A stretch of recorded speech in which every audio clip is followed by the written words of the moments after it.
G'day guys, it is Australia Day and we are here launching Talos of Sparta Volume 2, which we're super excited about. I have my co-creator and the awesome artist Brad Van Geest here as well. We're going to be talking about Talos of Sparta. We're going to be talking about what we've got in store. We're going to have a look at the Kickstarter and talk to you guys everything about Talos of Sparta. But before we get into that, Brad, how are you going, mate? How's everything on your end? Yeah, everything's pretty good. My baby girl just turned 1, so we've had a lot of fun over the last 12 months figuring out how to be a mum and a dad. But everything's good, mate, at this end. It's just, same old grind. Doesn't sound like much fun, but it is actually beautiful. It's rewarding, and as you know, as a dad. So yeah, I know. Everything's There's those days where you just like want to pull your hair out, or not have any. And then there's other days that it's absolutely fantastic. So, with my little one, she said "dad" all the time, and I was like, smiling to my wife, going, she's saying "dad" all the time. But now it's absolutely switched. She says "mama" all the time. I'm like, oh, come on, man! Like, I'm here with you all day, and you're not even giving me anything. So it's just, where's mama? Where's mama? So, but no, it's awesome.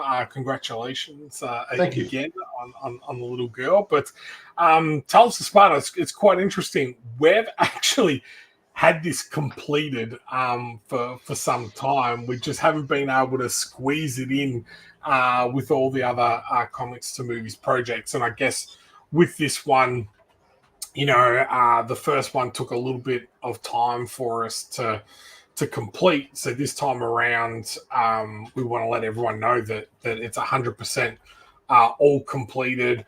It's getting lettered at the moment, so it's literally just going to go through the editing and collection process, and then we'll be able to ship it straight out to all of our backers. So how did you find this time, like going through the whole process? Because issue 1 was the first comic that you had done. How did you find doing it the second time around? It was easier in some respects. It was easier in that because I'd already got the one book under my belt. I kind of didn't feel as intimidated going into it. It was a bit more of a natural process. But in the first book, I found myself trying to do art that I thought people wanted to look at rather than art that I would naturally produce. So in the second book, I made more of an effort to, I suppose, if you want to say, go back to go my style a little bit more. And not that I wasn't in the first one, but I was some design decisions and artistic decisions. I was tending on the side of, what do I think people would want to look at? But the reality is, and this is a good thing for any artist that's out there, just do your thing. Don't try and copy other people or do what you think people would want to look at, because really at the end of the day, they want to look at what you're doing and not what you think they want to look at, so I had to make a conscious effort to try and sort of just lean more into trusting my own artistic decisions a little bit more on the second one. And it was a more enjoyable process because of it. It took some of the stress away, and it sounds weird saying that drawing something can be stressful, but it can be if you let it get into your head a bit too much. So it's like writing. Artists who draw have block as well, and I think a lot of the time that is your own mind playing tricks on you instead of just trusting the process and just allowing yourself to get into flow. So the second one was a lot easier. But also in the second one, I tried to push myself a little bit more as well, to explore backgrounds a little bit more, and sort of push myself to add a bit of detail, maybe that I didn't do in the first one, or as well. So it was a good learning process.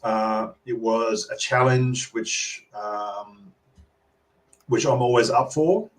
So hopefully the third one will come out of my brain them through my hand quicker and look better again, and be another improvement. That's the plan anyway.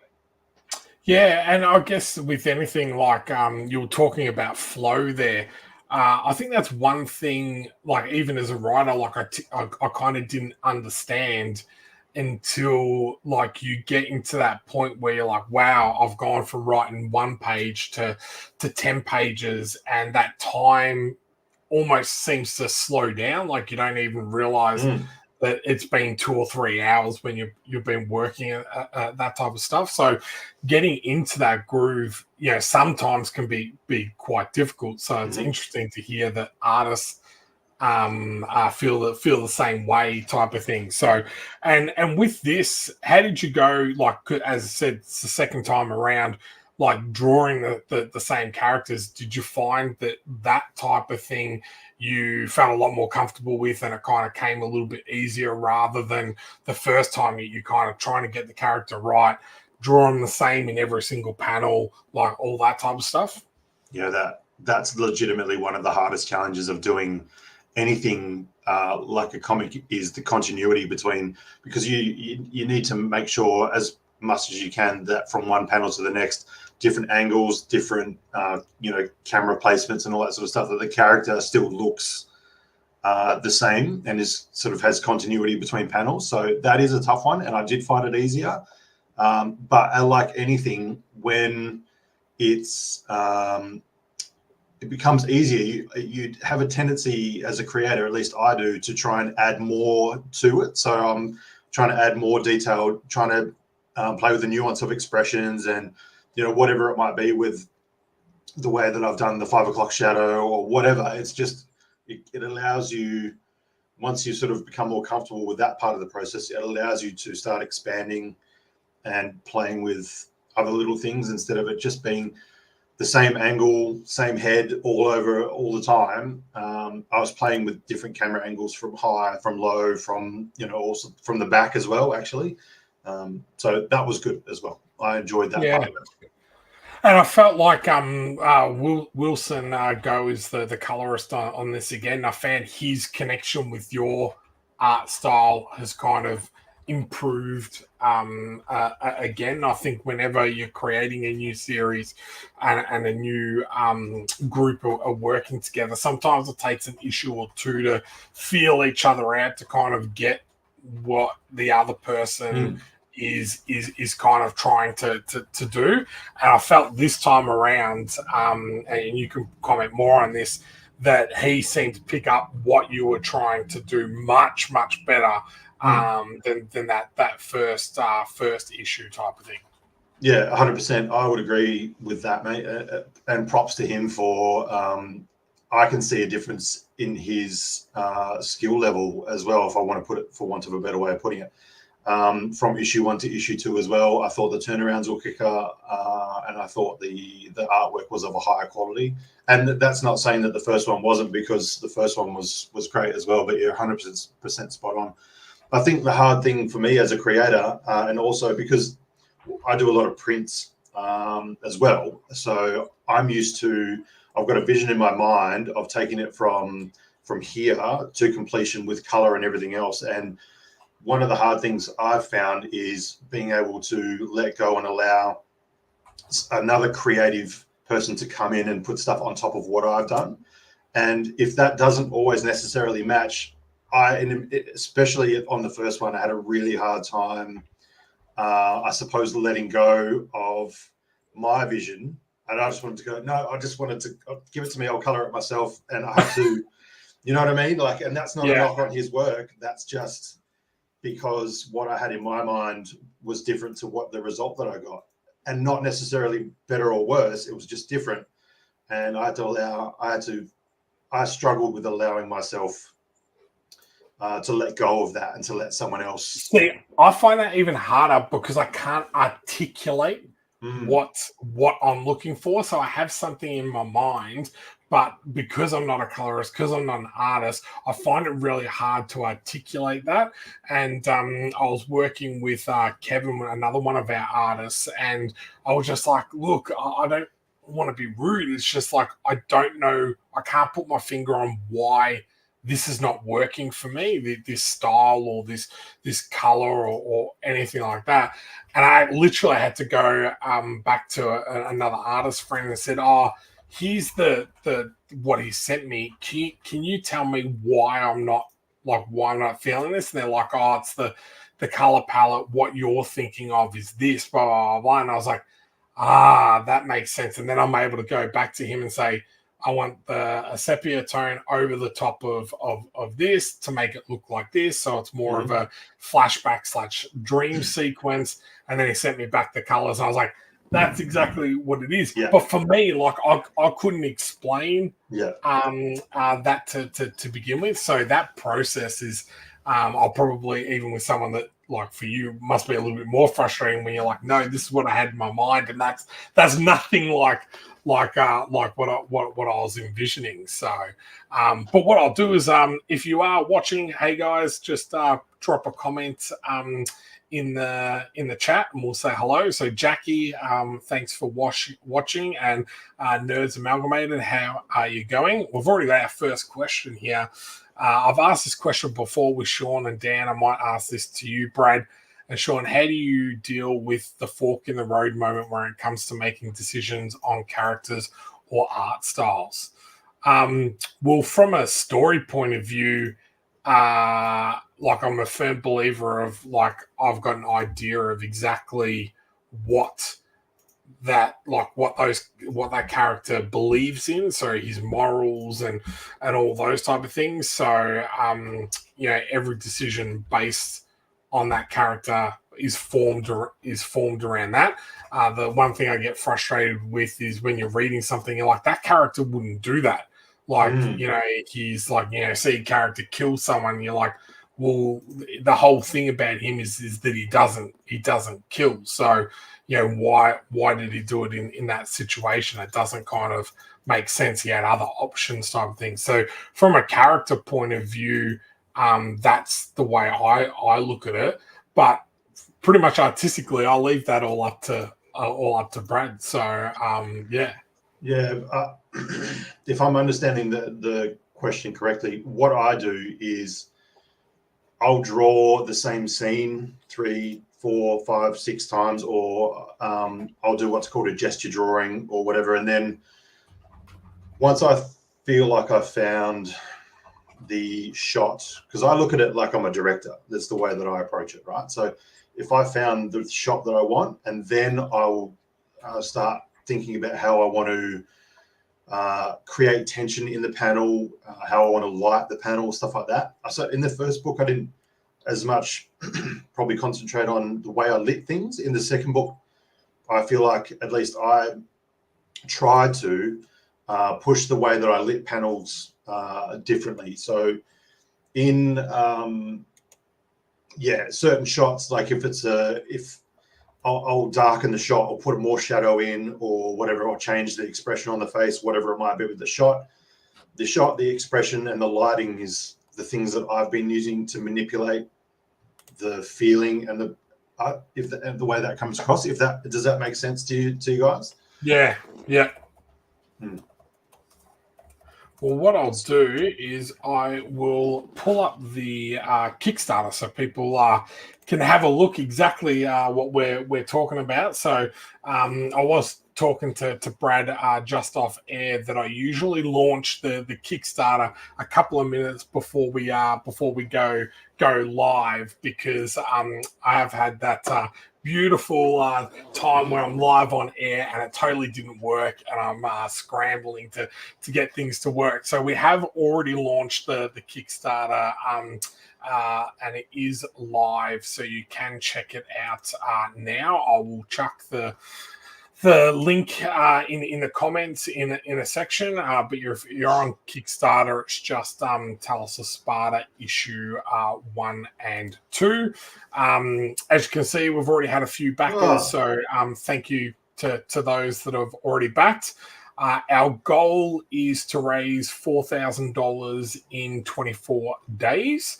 So that is our goal, and that is to mainly pay for the coloring printing, the rewards, and then to hopefully go on and create the next issue 3, which we've also already got written. So I did not even think of this. So do we get an actual Spartan helmet for this Kickstarter? That I'll have to go back and see if I can source some of those. That might be a stretch goal or something, like a limited run Spartan helmet. That would be kind of cool. I know Kickstarter won't allow us to do swords and that type of stuff, so we can't do that. But it'd be interesting to see whether they have any issues with a helmet. That'd be kind of cool. So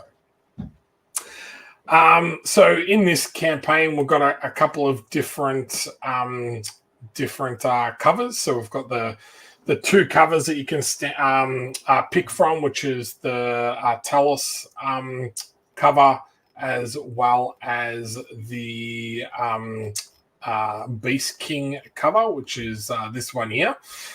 So there you can choose between either of those, and that starts at the $15 mark, which comes with a digital PDF pack as well. And then we've got an awesome variant cover by Ash Maddy, another Australian artist, which is kind of cool. So but if people don't know, Talos of Sparta is just about a Spartan warrior. There is a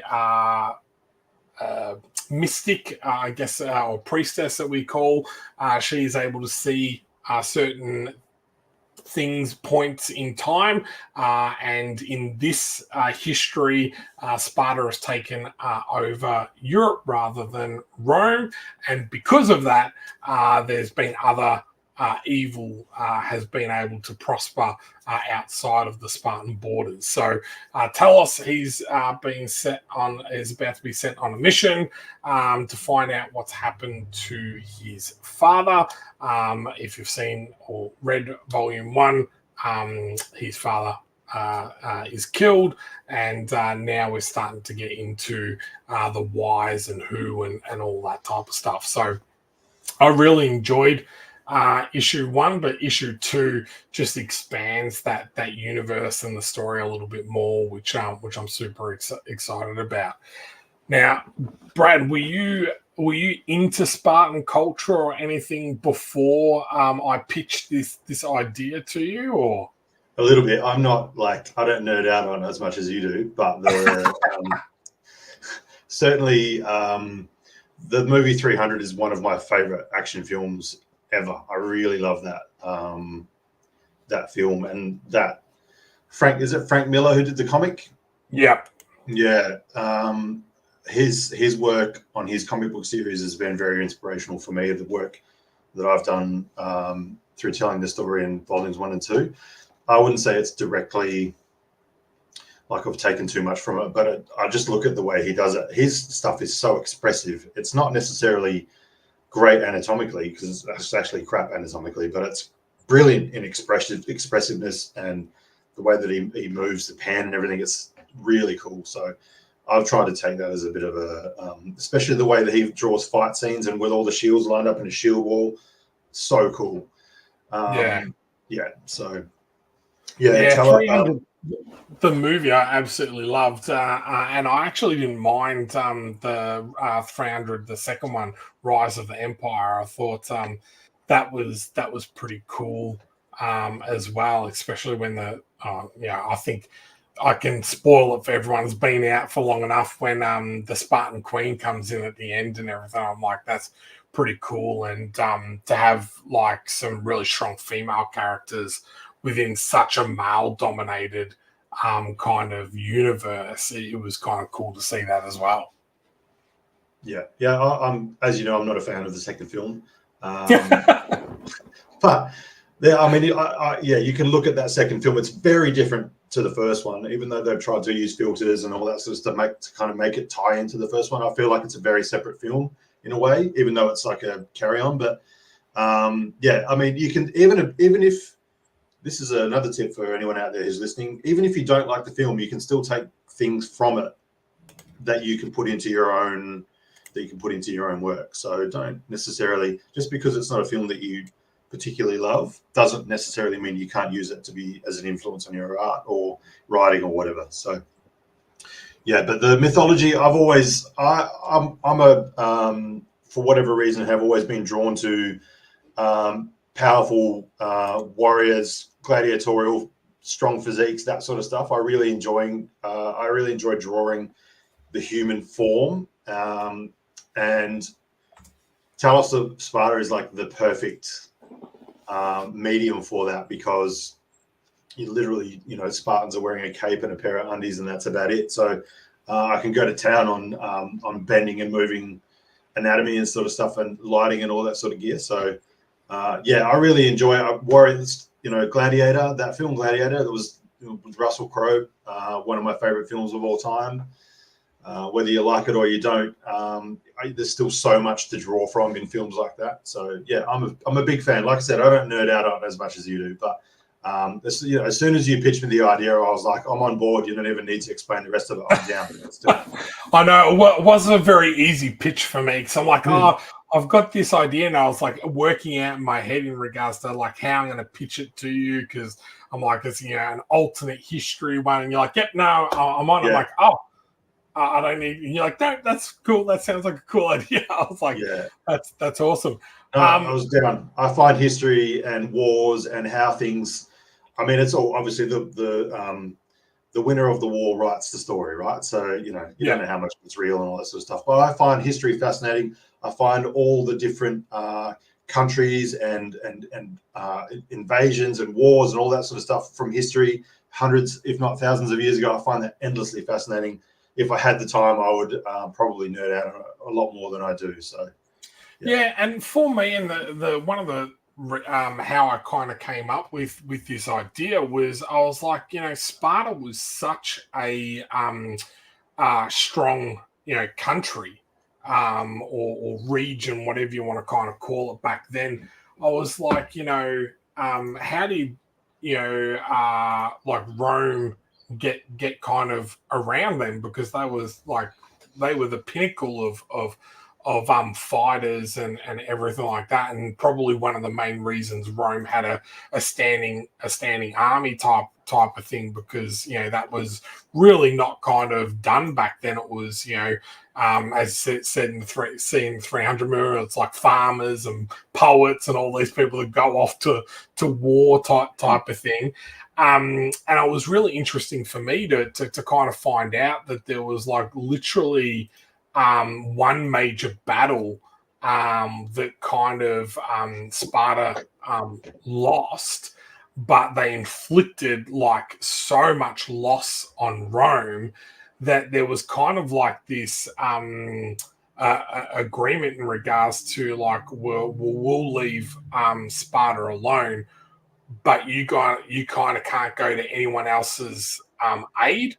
And then eventually what happened is Rome got so big, it kind of surrounded Sparta, and Sparta slowly just died out, because part of their culture and everything was that, the way they expanded was they kind of took over certain regions and villages, and then amalgamated them into their culture as what they call Haliots, as like a slave class type of thing. So that really interested me when I first got into the story, because I was like, wow, if that one battle went the opposite way, then what would have kind of happened to one Rome, but then to this culture that was so quite dominant and feared in that era type of thing. So but Nerd says 300 was Snyder's gateway into all things slow-mo.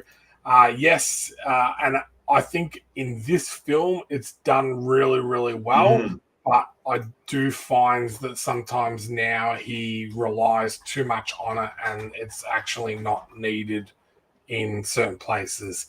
If you've seen Rebel Moon, you'll know what I'm talking about. So, and I do want to ask you about this one, because you said you weren't a huge fan of the second 300. What are you thinking of the idea of Gladiator 2? I'm on the fence. I feel like Gladiator is a movie that doesn't need a sequel, but I mean, I mean, there's plenty of films out there where they've done sequels and destroyed a franchise, but there's also plenty of films out there where they've done a sequel and it's been better than the first film. I feel like some films don't need a sequel. I think Gladiator stands on its own without having to have a second one, but I'm not. If they do it well, I'm not opposed to a film that's done properly. Like that new Top Gun film that came out, I was like, there's no need for another Top Gun film. But I went to the cinema and watched it, and I loved it. So yeah, I'm on the fence. Yeah. I was 100% the same. I was like, Maverick, do they really need another one? But the actual story around it was great. And the way that it was done, Val Kilmer's appearance in it was, I don't think it could not touch anyone. His appearance in that and how they even wrote that into the story, I thought was really respectful and fantastic. Yeah. So, and the good thing about I feel like Gladiator 2 is that one, it's Ridley Scott that's coming back to do it, so it's not someone else who's taking their take on Gladiator. So that's one thing. Two, the actors that they have on board are like of the highest caliber. And three, that they are actually bringing back some of the original actors and actresses to play the exact same role. So I was like, that kind of makes me feel a little bit happier about it as well. For me, like, and what I think sometimes people fall into the trap with is calling this Gladiator 2.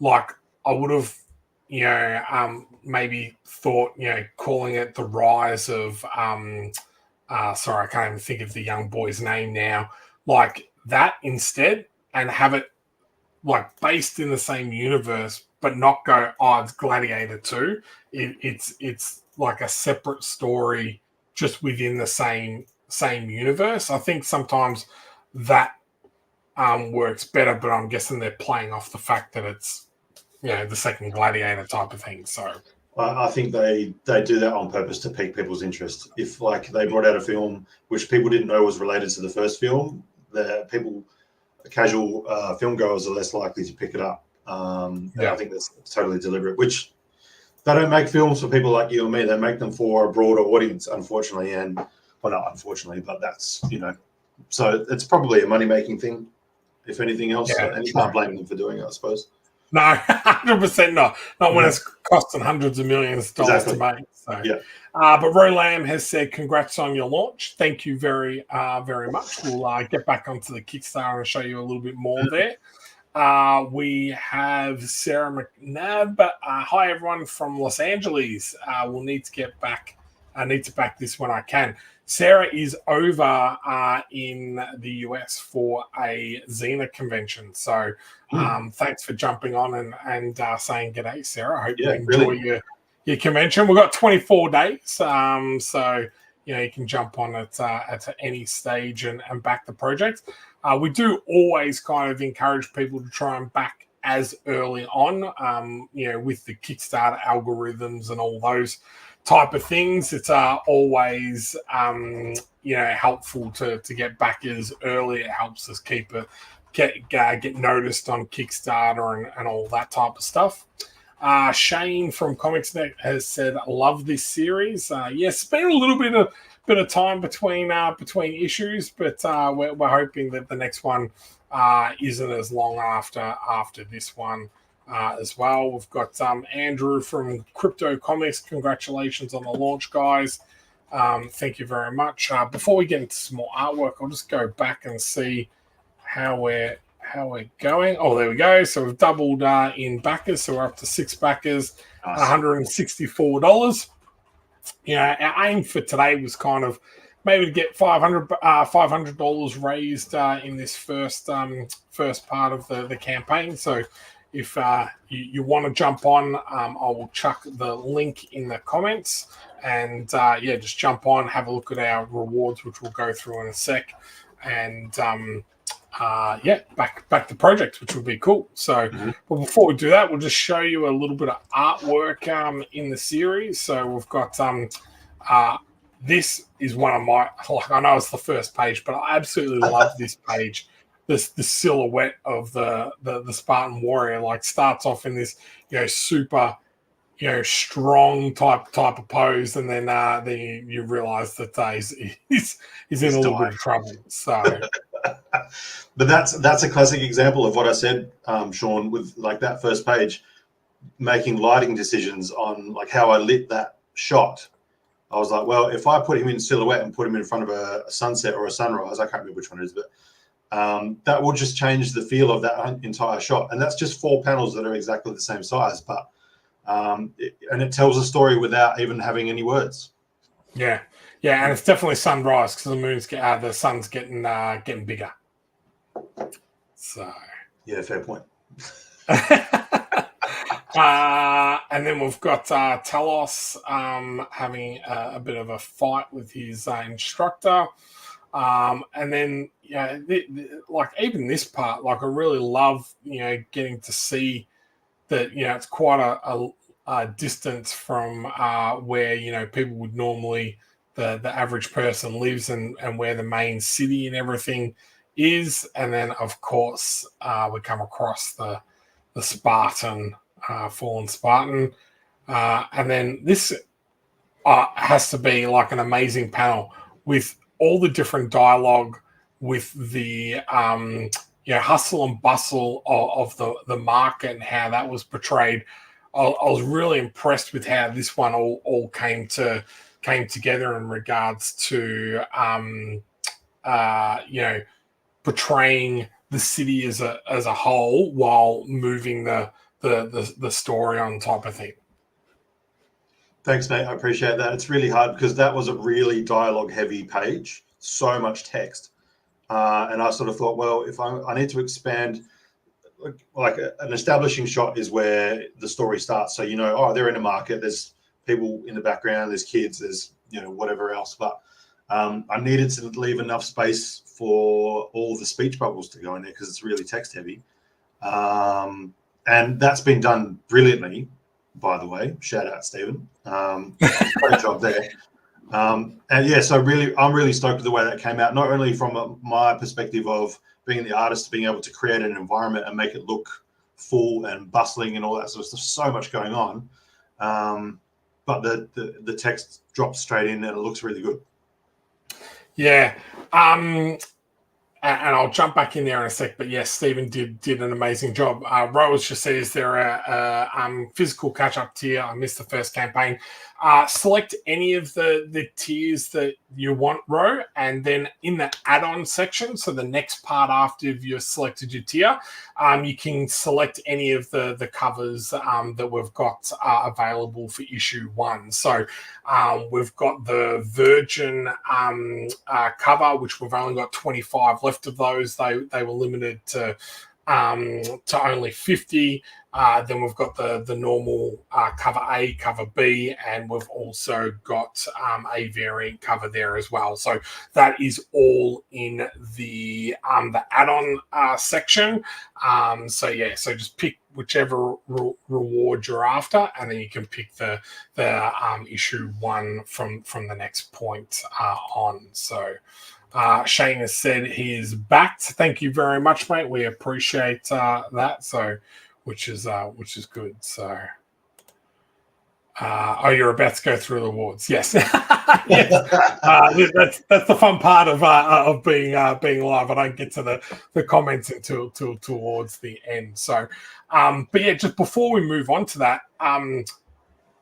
the impressive thing, as you were saying here, is that the last thing you want to do to an artist is cover up all of the work that they've done. So I reckon Stephen has done an awesome job in regards to keeping your background and showing that it's a market and that, because it could have been very easy just to place all of these speech bubbles straight over the top of the market and everything. But then you would not get the sense and feel of where you actually are. And I think that's, something that, really good letterers understand. compared to someone that has never lettered before or whatever. So. And then we've got one more panel, one more page there. So we've got 7 pages that you can look at. Just in regards to who will like this. If you like Y the Last Man, 300, 47 Ronin, or any other history or alternate history epics, then this is for you. People that like movies like Clash of the Titans, Immortal, Hercules, Spartacus, and all those type of things. We're really proud that this is a quality independent comic book. So, it's of the highest production and everything like that, and quality. And then for us and Comics to Movies, so you feel comfortable backing and you know what that you're going to get what you've pledged for. We have done 27 campaigns. I can't believe that now. 27 campaigns. And have fulfilled on all of those with just the last couple getting printed at the moment. So we're just, unfortunately, our printer had a broken part, and it's taken us a bit to get that part shipped in and printed. So that's what's holding up those. But other than that, we've fulfilled absolutely every one of our campaigns. So. As I mentioned before, we've got the variant cover by Ash Matty, which is a Brisbane artist, very, very popular. And now we can start getting into the rewards. Here we go. So first up, if you've already backed the first campaign and you just want the digital PDF, that's $5.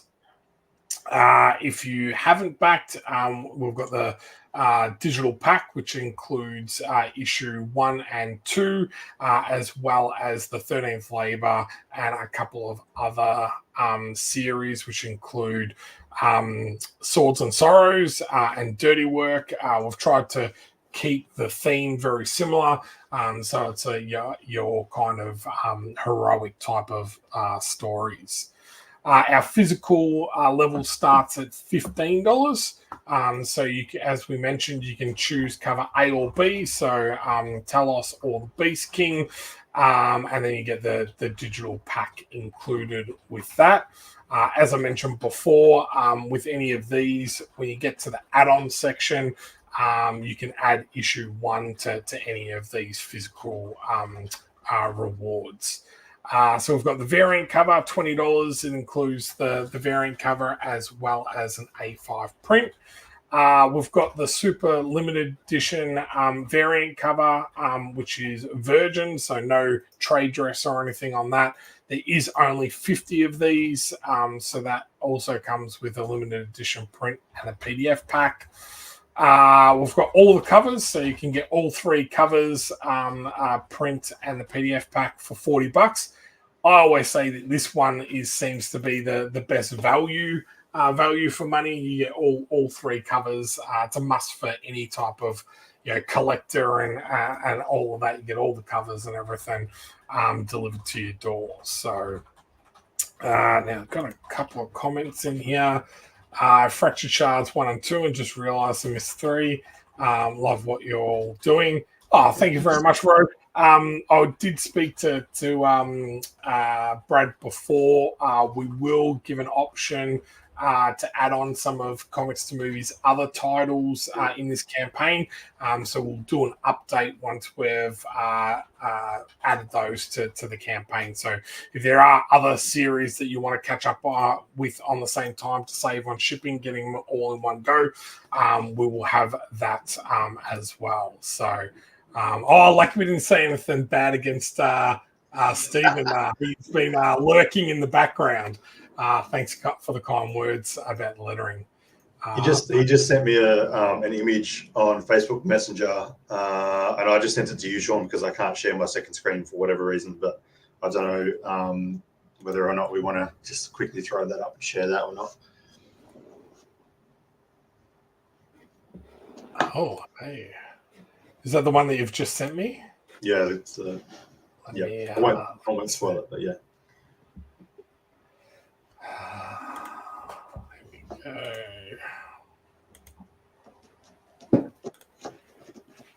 Hi, That's Lizzie. just my wife in the background running away. So, can everyone see that? Yeah, full screen. So it says, "Greetings, young Spartan. We have much to discuss." That's the priestess you were referring to earlier. That's the introduction of her into the book. So Yes. It's kind of cool. I've enjoyed having. This was not the one that I thought the thought he had sent you. There's another one which is I don't know if you've seen it. He's actually got the Spartan, and it's where it's snowing, and it says, "Oh, Brad, I wouldn't hurt you to draw some more clothes on me." I don't think I've seen that one. You haven't seen that one? Oh, No. I'll have to find it. And I was killing myself laughing. I was like, that's quite clever.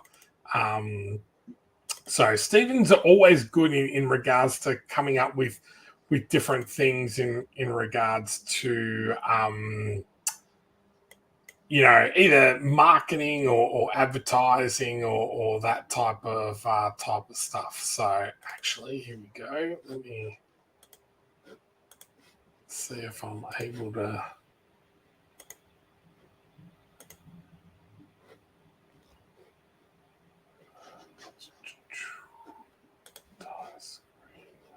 If it's the scene I'm thinking of where from the first book where they're in the snow, that was this. I actually made an artistic decision there because the script actually called for the script actually called for them to be wearing furs and things. Yeah. And I was like, no, I'm not putting them in fur. I deliberately made the decision to make sure that they were still just wearing what they would normally wear, to sort of as almost a show of strength, that they didn't need to be in fur. That's how strong they were. Yeah. That's awesome. I do like that. It's so freaking cold. Would it have killed you to draw in a sweater? So I think that's quite funny. So, but that goes back to, as you said, making a decision on what what you think works, and I for myself, I believe that as well. Like their whole thing, like if you go. 300 is not exactly accurate, but the way that they're portrayed is that if you die of the cold and that, well, then that just means you're not strong enough, and it's always that fight of the fittest. Whoever is the strongest and everything will survive. So if you succumb to the cold, well then you're not Spartan type of thing. So I kind of liked that as well. So Stephen said he's enjoying the day off. Yes, which is great. Clearly still working though, isn't he? He's always working. That guy's he's like unbelievable. So I don't know where he fits everything in. I struggle, and I feel like I do a lot. Mm-hmm. That guy is like next level. Will there be any gold cover or any other cool types of covers? Well, we did talk about this. We think we're going to offer those as stretch goals. So if we can get to our initial 4,000 goal, then we'll offer some extra different covers. So the ones that we've talked about are like foil type covers. So we know our printer can do those. We might look at doing metal covers, which is another thing that's been quite popular. And we can see what else we can kind of do. With these type of single issues, we kind of want to make sure that we don't try and offer too much, where it's kind of eats into all of the production costs of getting the book out there, and that type of stuff. So isn't there, if you scroll down, isn't there a foil cover in one of the rewards? I remember doing the images. No, I don't think so. Bet you $5. Bet me $5. Okay, let's have a look.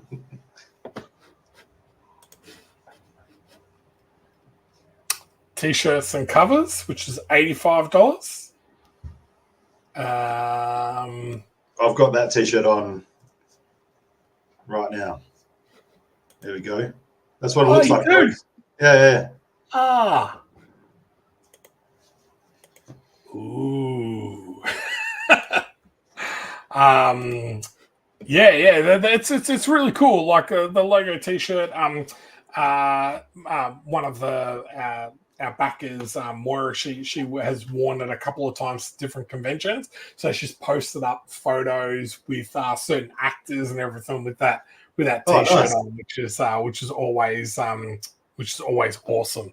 Type of thing. So again, I feel like this is a really good deal. So this comes with the logo t-shirt. It comes with all three covers as well as the A5 print for $85. So those two I feel like are really good deals.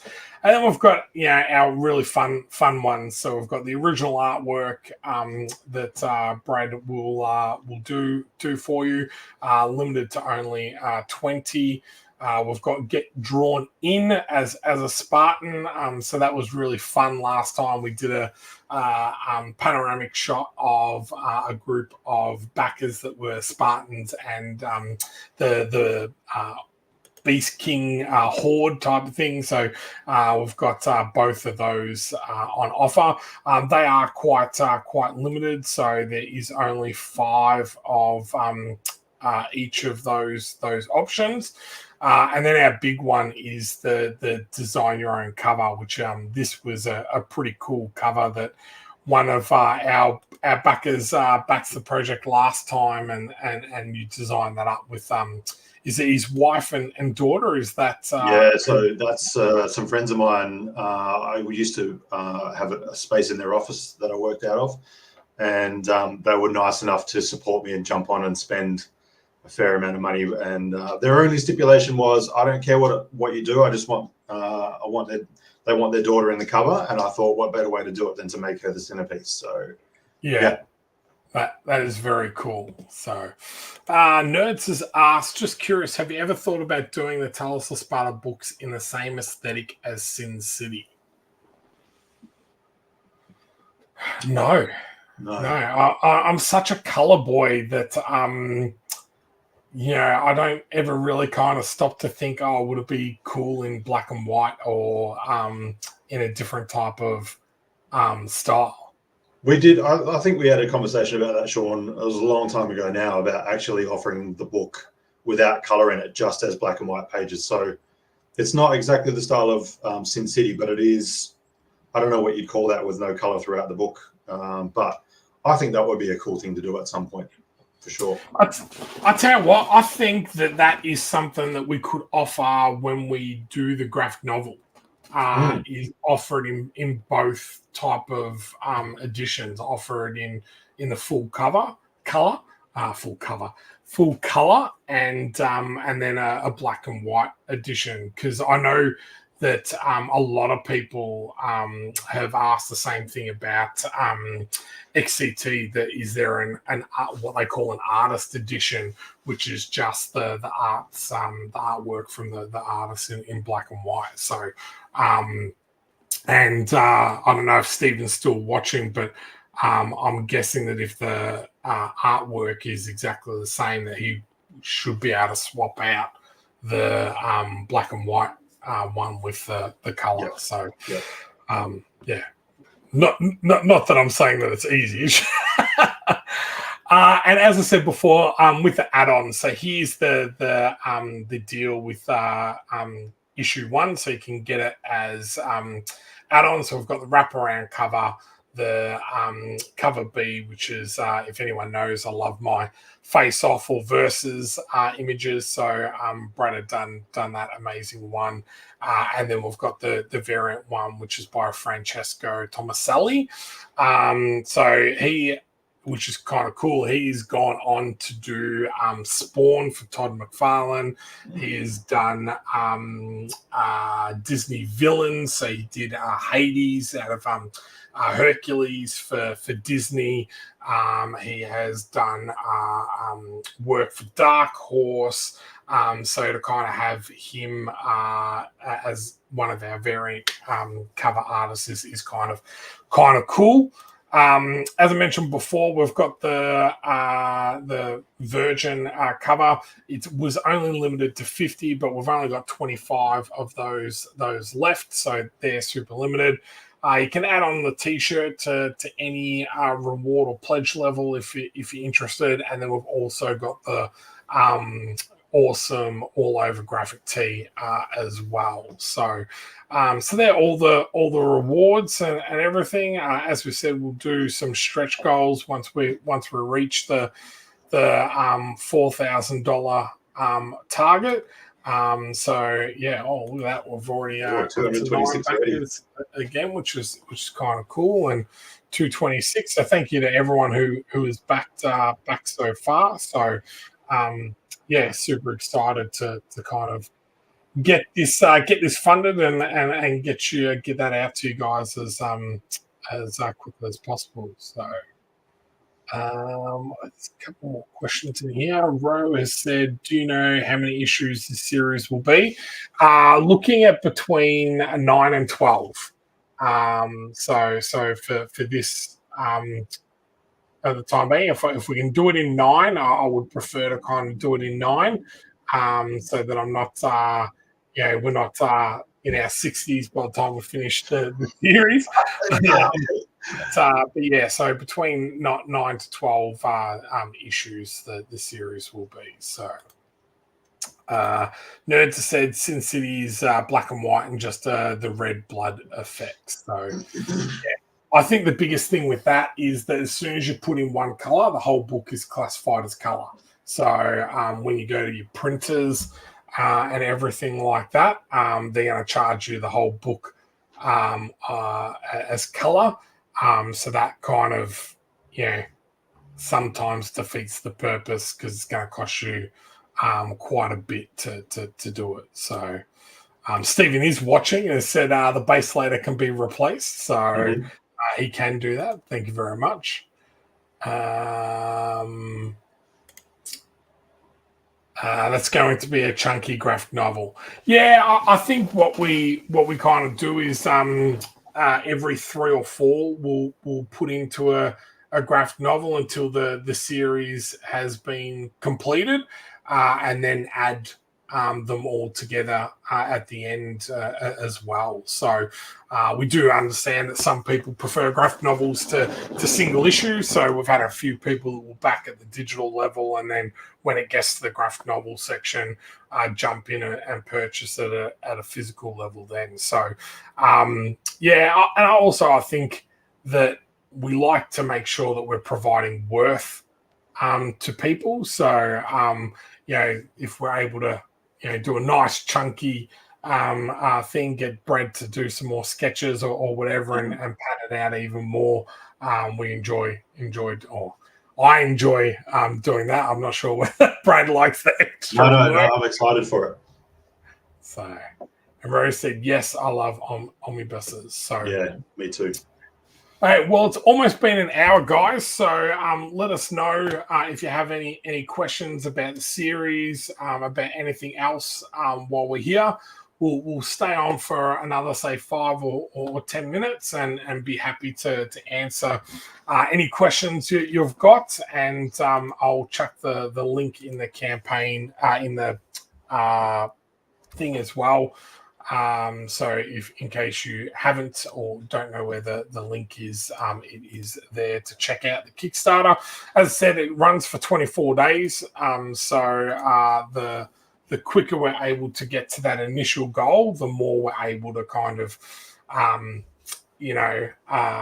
get out some extra cool things. So if Brad's already done a foil cover, that's something I might have to add in. I don't know. I owe a coffee. I thought there was one in this, but it might have been Fractured Shards that I was thinking of. Yeah, so that's what happens when you do many reward images. Yes, there was definitely one for Fractured Shards. Although I have to say, I did get Ash's cover sent to me in foil when I was wanting to have a look, and it does look very cool. So, so that's something we can talk about. If people want a foil cover, let us know in the comments, and we can see what we can do as well. So, I don't know. Also, do we want to tell people about Zaylan and what he is? Absolutely. Well, you go. You can tell. So, for the first time that I'm aware of, we have a soundtrack that's been produced for Talos of Sparta Volume 1 and 2. A very good friend of mine, someone I've known since I was 3-4 years old, maybe. Zaylan Talos, he is a composer and a very talented musician. He has a studio just around the corner and not far from my place. We grew up together. His older brother is the same age as me. We were best friends growing up. But Zaylan has been kind enough to, he was so inspired, let's put it that way. He was inspired by the artwork of Volume 1 and was excited enough about Volume 2 that he offered to do a soundtrack for Talos of Sparta. And I jumped at the opportunity straight away because knowing the quality of the music that he makes and the passion and the effort that he puts into every piece that he does, I was like, absolutely. Let me just clear it with Shaun to make sure it's okay first. Shaun was dead keen. He said, yeah, that's really cool. So for the first time, we've actually got a soundtrack that's going to be accompanying Talos of Sparta, which I'm really excited about. Not only for us, but it gives him a little bit more exposure as well to a couple of people who may not have heard any of his work. But he's doing big things. He's going to be, he's going places. I'm really excited that he was excited enough to do something for us and believed in our project enough to want to create a soundtrack. So, shout out to Zaylan for his work. He's amazing. He also did the music for my YouTube channel as well, which I haven't actually touched in about 2 years because life got in the way. But he's brilliant. He literally asked me for some preview images of the second volume, and I sent him through some black and white drawings of what I've done. And he was able to take that, what I'd done, take the look and the feel and put it into music, and it's brilliant. It's amazing that someone can do that. And I find it interesting that Nerds had just put this comment up prior before knowing that we we're going to talk about this, which is quite funny. But so this is something that we are going to offer everyone when we hit our initial goal. So that will be our first stretch goal as a thank you to you guys. We might even showcase some of the music throughout the campaign until we reach our target to entice other people to support. But it is something I listen to when I'm working on the on Talos. So when I was fixing up and going through the Kickstarter page last night, I was actually listening to the soundtrack while I was. That's awesome! That. Yeah. So it is very cool to kind of be able to do that type of thing. So yeah. Ro has asked, what's the most rewarding part of creating this series for both of you? Do you want to go first? To be honest, the most rewarding thing for me is when people like it enough to spend money on it. Well, Shane commented before and said he loves the series. That to me brings a real I don't know what the right word is, but it's a validation, but also it's like a warmth. It's like, oh, this is amazing. It's something that I've created is something that people want to spend their hard-earned cash on. And at the moment, everyone's short on money. And for someone to go, I love the series, that tickles me. It makes me really happy when I get feedback like that. Yeah, for me, I think it's just about creating and just working with amazing people like yourself. And I never get sick of that new comic book feel. Like every time I get a box and I get to open that box for the new comics and everything like that is really good. But I hadn't noticed that how many people had come up to conventions to me and said, "Oh, is the second issue out yet?" And I'm like, "Oh, it's almost completed." Blah blah blah blah. So it is great to see so many people excited about this, and again, as you said, Brad, it gives just that little bit of validation in regards to what we're doing is resonating with people, that people are enjoying it and are interested in the story and seeing where this journey goes. So there's a lot of things with the first one, like editing wise, I would kind of change in regards to the dialogue and thing with some of the feedback, but I think that's part and parcel of creating something new, and that you're always learning and getting better. And this one, I feel like, has really elevated, and I think that's just the space of time between both issues.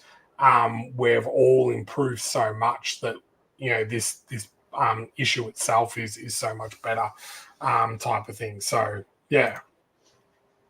Nerds has said, I got a question about Talos. Will you guys be doing a recap preview video to this new campaign? I don't think so, just because it's a single issue. I don't think it needs really a recap preview. I think after about 4 or 5 issues, that's something a little bit more that is required. But I don't think doing that. I guess we could probably do a short video and add it in there, but it's not something that I'd kind of thought about yet.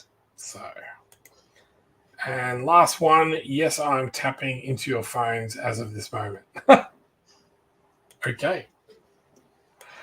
Well, just go back to the campaign and see where we are sitting at.